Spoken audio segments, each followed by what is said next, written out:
guess that's going to be good enough. I don't remember my bricks being quite so gappy, but, you know, whatever. They don't really have to do much. They just have to keep the fire directly off my metal.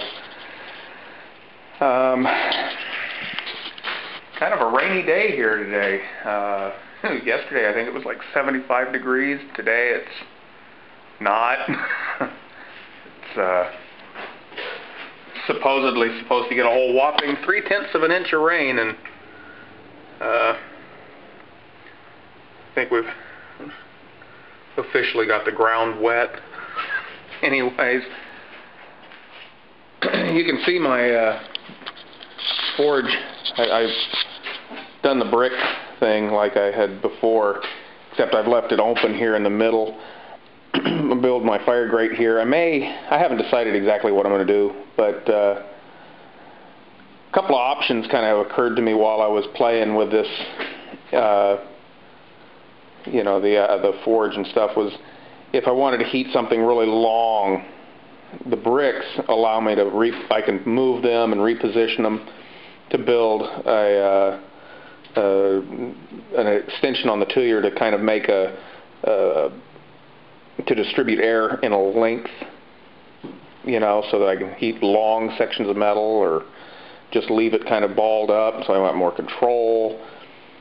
So I've got options with this, and that may be the deal with the grate. I may design the grate in such a way that it kind of directs the airflow so that I actually have more control over the shape of my my fire and in the hot spot of the fire. So anyways, let's see if I can scrounge up enough stuff in my junk bin over here and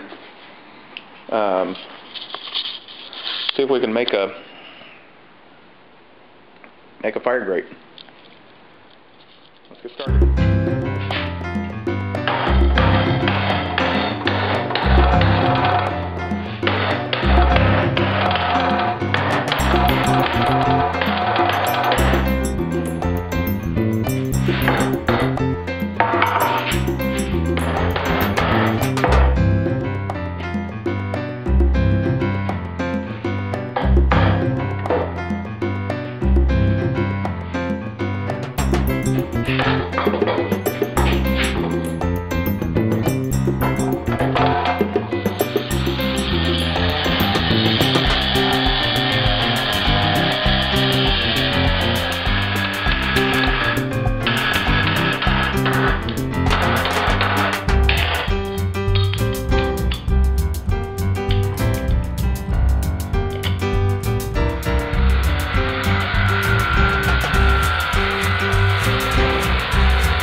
That's it.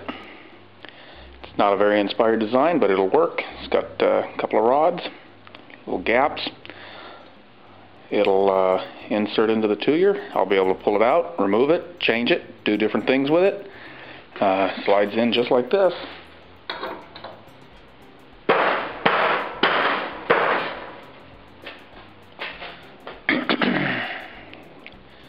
Not very inspired, but it'll work.